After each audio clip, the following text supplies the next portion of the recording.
নমস্কার, আজও একটা অঙ্ক নিয়ে সংখ্যাটা বলা আছে √/256। তার মধ্যে √16 x সমান 16 হলে x সমান কত? উত্তর হবে 16। আমরা কী বলতে লিখে নিয়েছি √256 গুণ √16 x সমান 16। তাহলে 256 এই রুটটা উঠে রুট উঠে সমান উপরে গেলে কী হয়? স্কোয়ার হয়ে যায়। আর স্কোয়ার উঠে সমান এপারে রুট হয়, তাই রুট উঠে উপরে গেছে।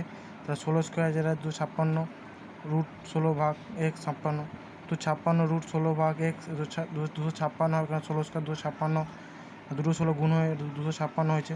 তাহলে কীভাবে রুট এই 256 এই রুটের সাথে গুণ হয়েছে, এরপরে কী হবে? ভাগ সমান এরপরে ভাগ হবে। তাহলে √16/x 16 সমান 256/56। এটা কাটাকুটি করলে কত হবে? 1 এপারে 1 এখানে 1। তাহলে কী হয়? √16/x সমান 1। তাহলে এই রুট উপরে গেলে আগের মতো স্কোয়ার হয়ে যাবে। তাহলে √16/x সমান 1 স্কোয়ার। 1 স্কোয়ার সাধারণ জানি একই হয়, তাই এই 16-র সাথে কী আছে? এক্স গুণ হয়ে আছে। 16-র সাথে এক্স কী হচ্ছে? গুণ হয়ে আছে।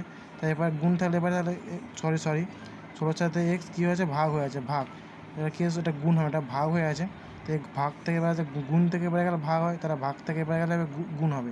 তাই 16 ভাগ চলে এবারে গুণ হয়ে যাবে। তাই 1 গুণ 16 এক্স সমান 1 গুণ 16 বা এক্স সমান 16 × 16। তার কত? উত্তর হবে 16। তাই অ্যান্সার কত হবে? 16। আশা করি সবাই বুঝতে পেরেছ।